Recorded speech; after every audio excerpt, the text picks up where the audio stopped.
This is Fortress on a Hill. Thank you for joining us. I'm Henry. And I'm Danny. We're here to tear apart recent stories about our nation's armed forces and our veterans. We hope you'll take a critical look at what's happening with our military, and we hope you enjoy the show. Now, let's get started.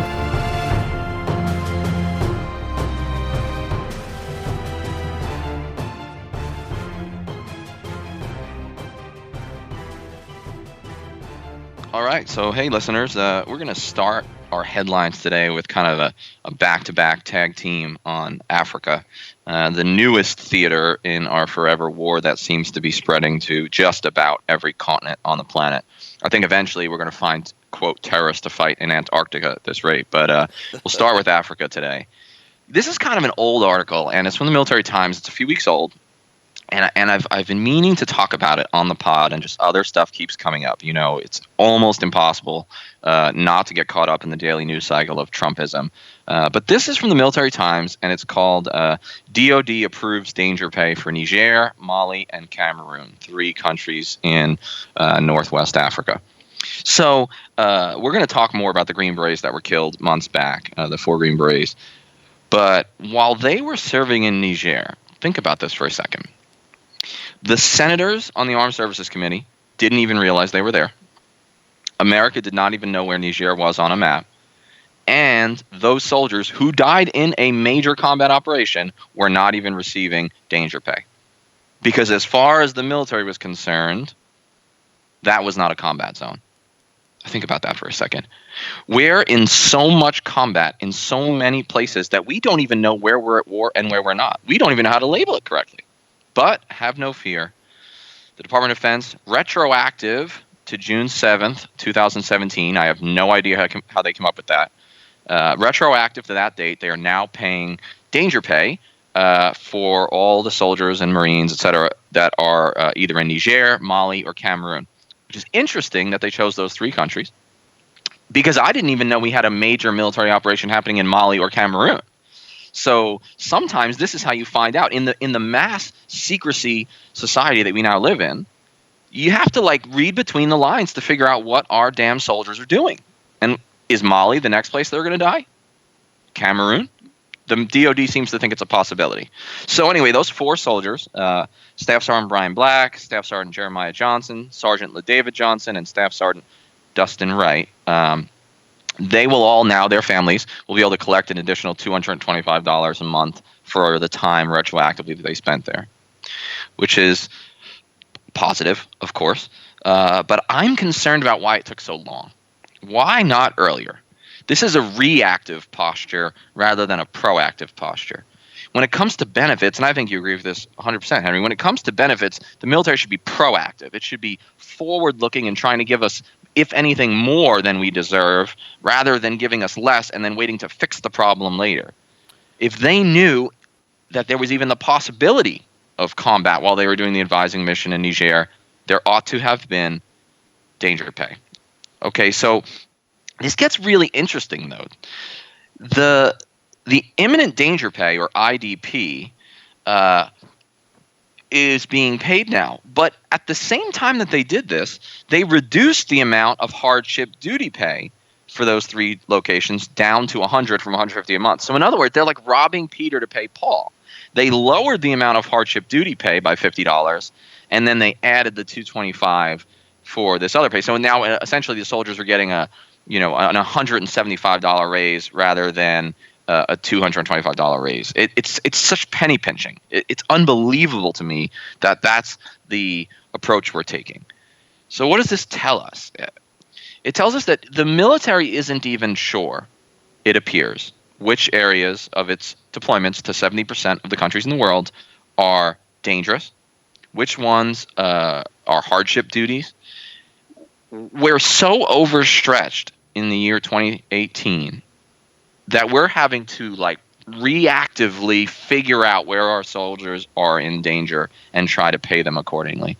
And it's I'll tell you, not to be too dramatic, but this is an indictment of the system, and it's an indictment of our foreign policy. Because There are special forces, I believe, from open reporting, that are in some other countries in West Africa and some other countries in North Africa, like Libya. And if they're in Niger, Mali, and Cameroon, who's to say that, we're not going to end up having soldiers in Nigeria, which is nearby, or Algeria, which is nearby. I would like a full list given to Congress and thus the American people by the U.S. military of where we have advisors actively supporting host nation forces that are at war. I want that list. I want that list of every single country where it is possible one of our soldiers may die on an operation, because I want to know what we're doing in the world, and I want those soldiers to be compensated accordingly. And we can't wait until the next time. We can't wait till 3 soldiers get killed in Libya to decide that, well, Libya deserves danger pay or hardship pay. We need to be ahead of this. And I don't think we should be in most of these places, but if we're going to be, let's take care of the soldiers. I don't know. What do you think about that? Well, my last time getting danger pay, we were for the 15 months on my last tour.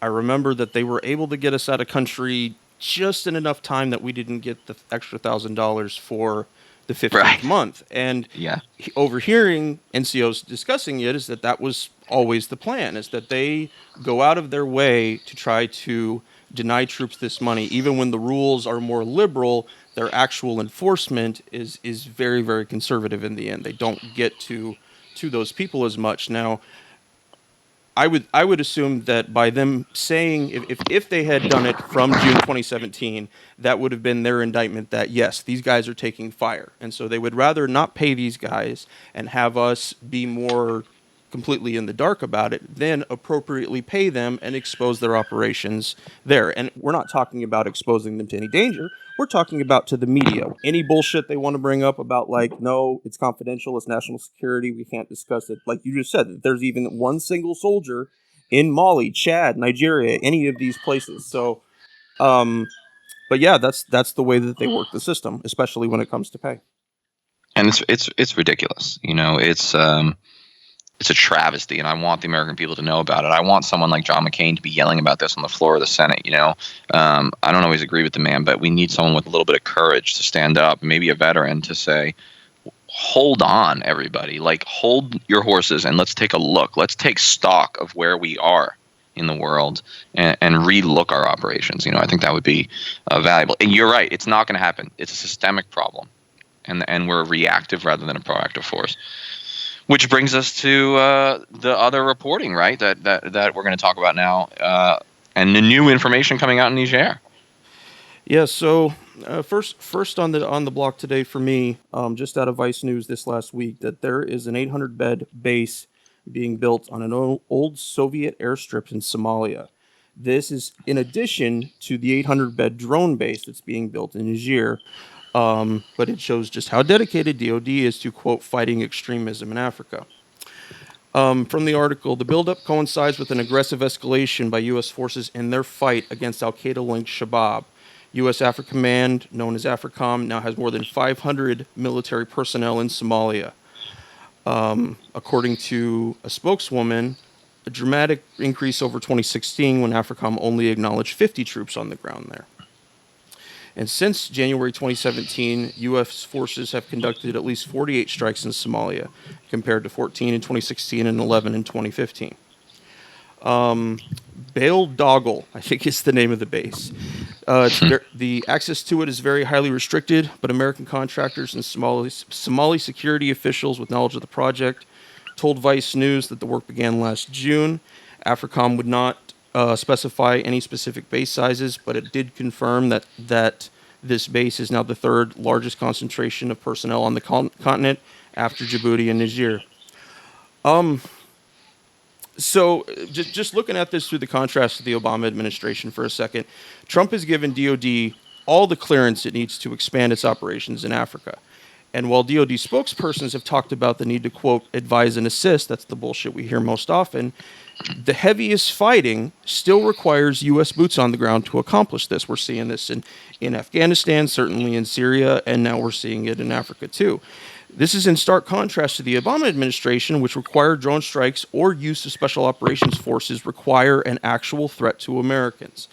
and along with U.S. trained fighters starting coups in African nations, the U.S. military's mission in Africa seems to me to fit very much into a shoot first, designate terrorists second. Yeah, Al-Shabaab is a definite threat, and it definitely needs to be dealt with, but do we really need 2 entire new bases to handle that threat? Now, adding insult to absolutely fucked up injury here, there was a new classified report that congressional leaders were briefed on recently on the Niger ambush. As far as I know, the media has only been able to get the 8-page unclassified executive summary. Paul Zlodra, I'm not sure if I said his name right, from Task and Purpose, has a great short article on what information actually comes from the release. The executive summary largely lays the blame for the ambush on the soldiers who perished in the battle and not any leaders who authorized it. Included in the report. Of course. Oh, yeah, of course. They just let the pile of shit run right down the hill. Included in the report was the fact that the soldiers left their compound on a counterterrorism mission without the proper equipment or vehicles, that most of them didn't have or didn't wear body armor in the ambush, and that they had no air support readily available. This is from Paul. This report's assertions are absolutely shameful. 4 American soldiers are dead because their mission was repeatedly and hastily changed. They were given thin-skinned vehicles with no heavy weapons, had no air support or medevac support nearby, and apparently not enough intelligence that could have told them a force of 50-plus insurgents was working to support them or to surround them with mortars, heavy arms, and RPGs. Most of these problems can be traced back to the team's leadership, but instead this report seems to give them a pass. I can't tell you, Danny, the anger I went through this week reading about this and asking myself about the NCOs on this team and about their, where was their alarm in this? I'm not putting it all on those guys, but if I knew that higher up was rushing through an op and certain things weren't getting prepared, like adequate air support, I wouldn't take my guys. It would not,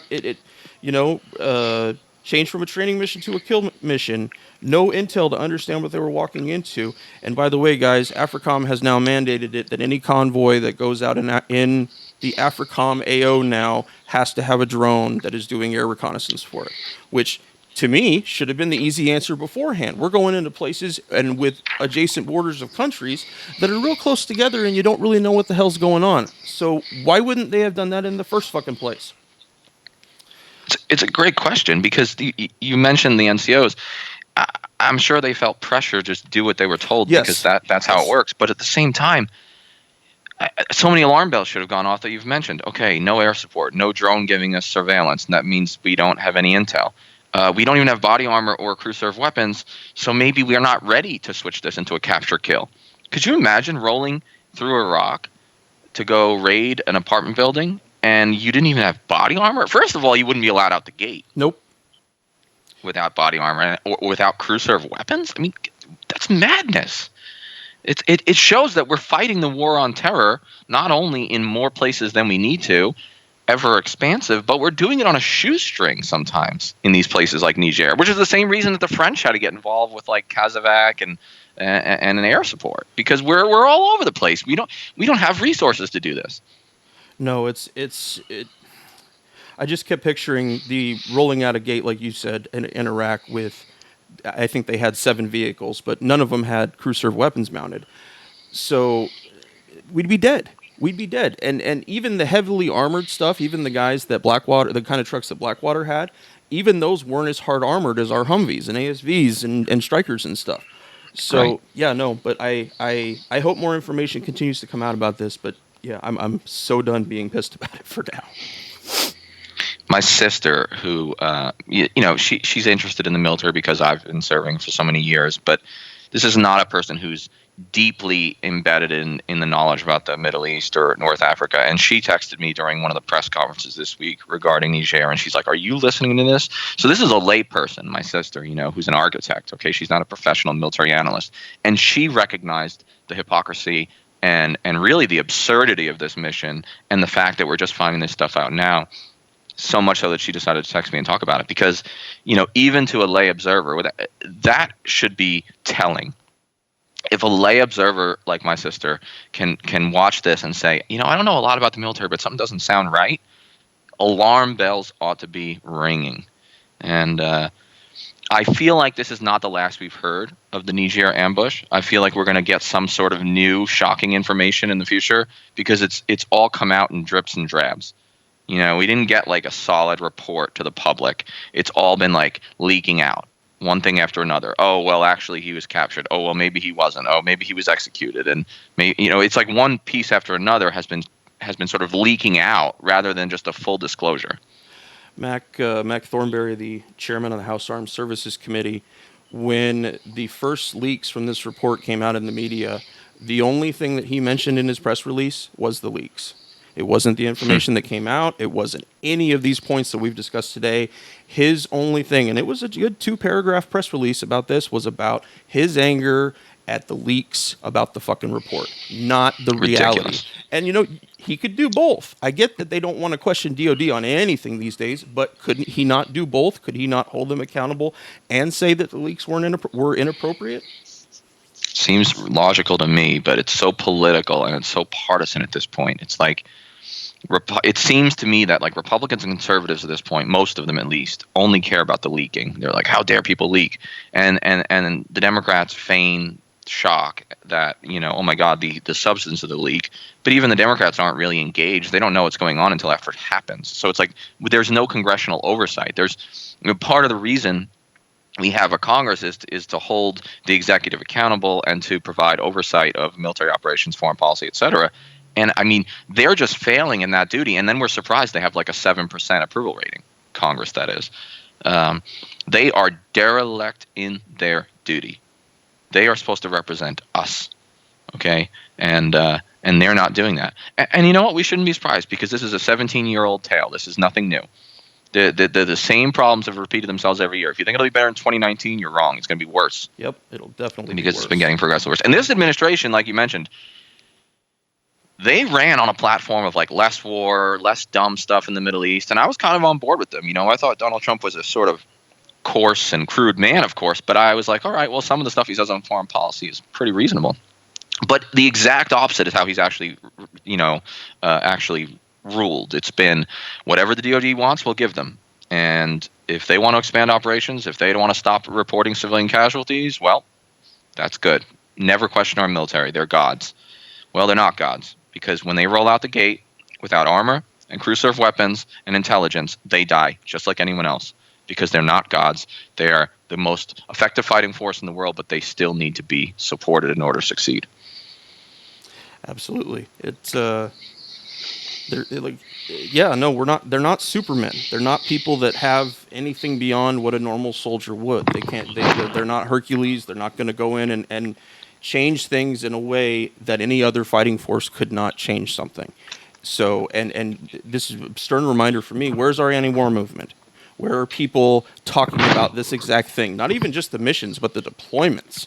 70 countries in the world, right, Nanny? 70% of the countries in the world, which adds up to about 140 countries. I knew I had that wrong somehow. Yeah, it's much worse than we thought. Yes, no, 70% is much fucking worse. Now, most of it's special forces, but still. Yeah. You know, I mean, it's that's an alarming thing. I was only being a little facetious when I said, well, are we going to, what's next? A drone base in Antarctica? Like, yeah, no, where aren't? It's not off the mark. Where aren't we deploying? Yep.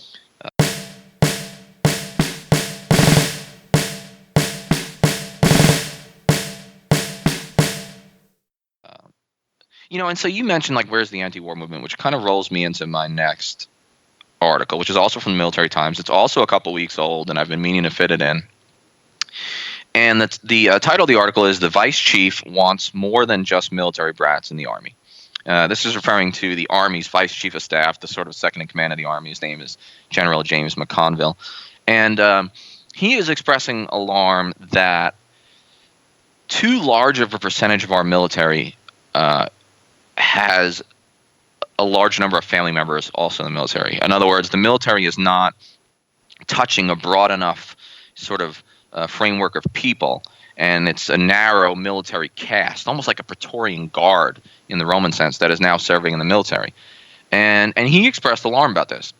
Oh, by the way, he knows something about this because General James McConville himself has 3 children serving in the U.S. military right now. Wow. And this is not uncommon. I can't tell you how many of my cadets at West Point had parents who also graduated from West Point. I'll give you a little vignette. I taught history at West Point 2014 to 16. And on the first day of class, every semester, all 4 semesters, I don't really teach. I sort of just do a get-to-know-you session, and everyone introduces themselves and where they're from and what they're interested in. We all just get to know each other. And one of the things they always have to start with is tell us where you're from.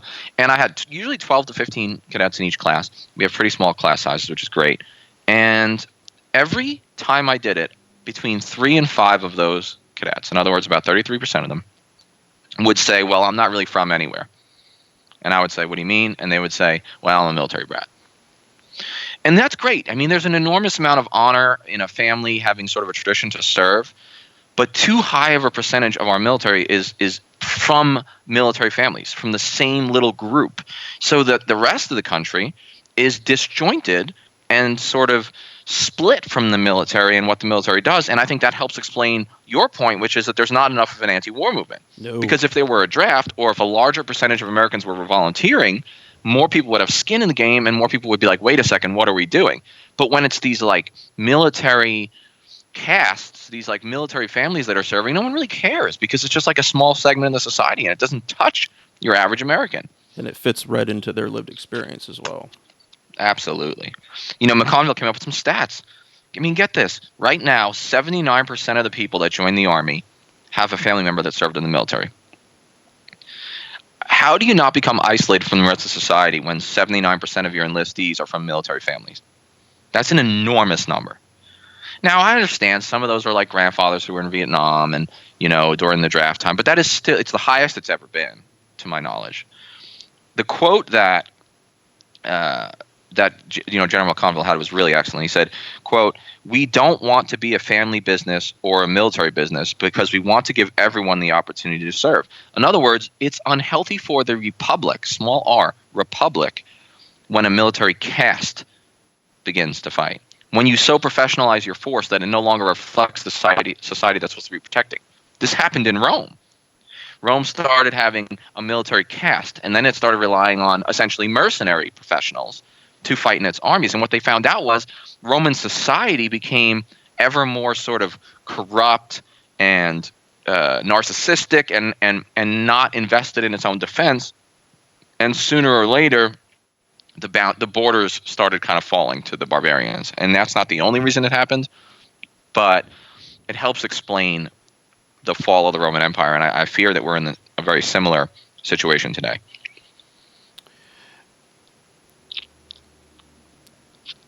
I guess I you're a history buff. Is there anything more hopeful in that than Rome, or are we just watching ourselves slowly slide into that same conclusion?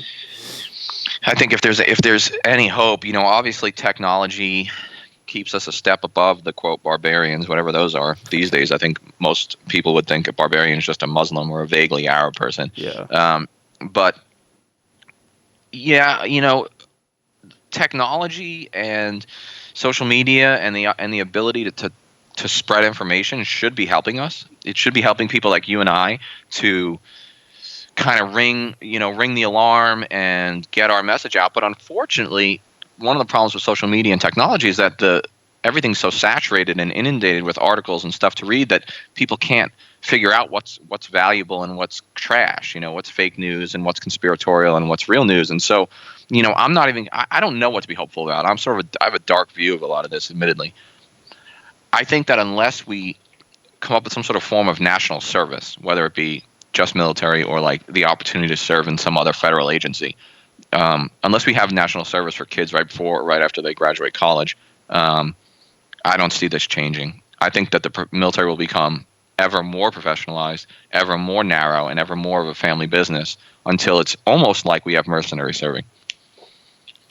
And you know what it's like on a military base, the culture that is created, and like you said about those NCOs in Niger, about wanting to say yes. And so you find that the underlings, this is the life they lived the entire time. So why would they not continue to push more combat, more operations, further and further and further in, if there's nothing at all in their life, period, both before military and after, to contrast that? Yeah, I mean, that's a really great point that you're sort of making. I mean, do you think that those Green Berets in Niger, we can't get inside their heads. Do you think they really could have articulated what they were doing there? Do you think they could have really articulated how their mission fit into the broader strategic framework in the United States? Like, could they have articulated how what they were doing that day made America safer? I tend to think they would have been at a loss of words. And I think you would have heard a lot of stuff like this. We've all heard this, right? You would have heard, well, I'm here for my men to protect my people. Yep. Well, I'm here to complete the mission. Well, I'm here to do whatever my command says. Like, I'm here for my brothers on my left and right. But that's not sufficient. Those are platitudes. Those are things we tell ourselves in order to get through the day. That's right. And get through the danger. We owe our soldiers more of an understanding of what the hell are they doing. Cameroon is on that list of countries where you get danger pay now. What the fuck are we doing in Cameroon, and how does it make New York City safer? Someone needs to articulate that to me. The president owes that to us. The congressmen owe it to us to ask some tough questions and say, someone tell me how Mali fits into the security of Milwaukee. Yep. We are owed that. We're not getting it. And part of the reason we're not getting it is because people are not worried about the military, because the military is just this tiny little fraction, 0.5% of Americans who they serve, and then their kids serve, and then their nephews serve, and it goes on and on and on until it's almost like a mercenary force. And that's not taking anything away from the bravery of the soldiers fighting, but it no longer reflects America. It just doesn't. And that's dangerous for a republic. It also doesn't keep in mind the 2.5 contractors that usually come with every deployed service member, who in some circles or in some missions, they are mercenaries, essentially. Precisely. They're precisely mercenaries by the definition, right? Yep. And you're right, 2.5 contractors for every American soldier. It's wild. And you got these lunatics running around like Eric Prince, who is, I believe, Betsy DeVos, the education secretary's brother, which is just fucking wild. But, you know, this guy's running around saying, you know, he used to run Blackwater. They've basically just renamed themselves like 3 or 4 times. But he's running around saying, like, yeah, send us to Afghanistan. We'll police Afghanistan. Like, in other words, pull the army out and send in just mercenaries. I mean, that's how far through the fucking looking glass we are now. Yeah. And people are considering this seriously. I mean, I don't know that it's going to happen, but the fact that it's not laughed out of the public sphere, the fact that it's not a joke is scary, that people are considering this. The fact that we need 2.5 contractors to do our job is itself an indictment of the system. The military is not resourced to fight the world over. No. 500,000 American soldiers, which is about where we top out. Okay, we're a little lower than that. I think we're close to like 460 now in the Army. That is not a sufficient force to police the world. No. So you have 2 options. Become a military state that fields a 2 to 3 million man army, or do less. Prioritize what's actually important. And you mentioned 2 new bases in like Somalia, and then another drone base in Agadez, which is in Niger. This is more expansion.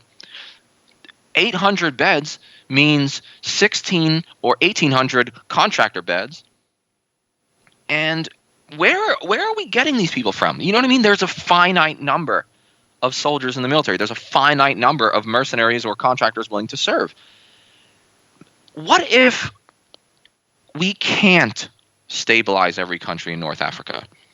What if there's just too many? What if we have to say, okay, which of these terror groups is actually transnational in its goals and threat?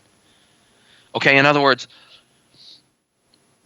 there are lots of Islamist extremist groups in the world, but a very tiny percentage of them have either the means or the intent to attack the American homeland. Okay? The number of Islamist groups that have actually attempted and or achieved an attack on the American homeland, you can count on basically one hand. But we're fighting Islamist groups the world over because, well, they're Islamists. Well, they're Muslims and they're extremists. We have to fight them. But, you know, not every farmer with a gun who wants to put Sharia in as the law has the intent or the capacity to attack Florida. You know, we have to prioritize, and right now we're not. Right now we're just throwing everything at the wall and seeing what sticks. And Americans will continue to die for nothing if we keep doing that. Americans will continue to die for things that are not important enough. It is not sufficient to die for your brothers.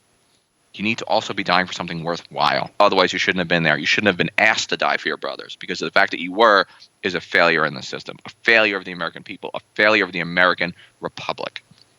Absolutely. No, I agree with everything you're putting out.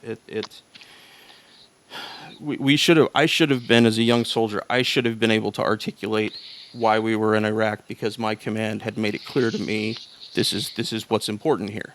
They just told us to train and arm Iraqi police. That was it. It didn't matter that they weren't doing well at the job. It didn't matter that they were selling their weapons and uniforms in the market. It just mattered that we continued doing the mission, quote unquote, that we were fucking doing there. Right. You're absolutely right. I remember military police that we used to work with who, would do what you're describing, and just kind of drive around from police station to police station all day, checking on the people they were training, and like they were on the road for like 6 or 8 hours a day, and every minute they were on that road, they were in massive danger of IED strike. And it was just, I used to wonder, man, how do these guys do it? Most Americans think infantry, they think cavalry, they think, maybe armor as like the combat forces, and they didn't realize that like military police were in at least as much or more danger as those people, just because they were on the road all day checking on these pieces of shit largely that we were trying to make in our own image, and it was just not going to happen. And we're doing advise and assist all over the world now, and I don't see any output. I don't see any gain. It's like all risk and no reward. Part of it is our disconnect from their cultures as well. I lived at an IP station out on the border with Iraq and Syria for 6-7 weeks, something like that. And every day we would try to do classes with them, and we'd ask them, where's everybody at? And said, oh, they're all out on patrol. We never knew if they actually were, but we essentially wasted our 6 weeks there because they weren't there to actually participate in anything. Yeah, it's absolutely wild. Hey guys, just like keep thinking about this stuff. Stay on top of it. Be a citizen and ask tough questions. Find out what you can. Call your congressman. Ask tough questions. It's got to be the people. Congress will fail us. The presidency will fail us. The courts will fail us. It's on us. It's on the people. There needs to be a groundswell, and that's what we're calling for. Fuck yeah.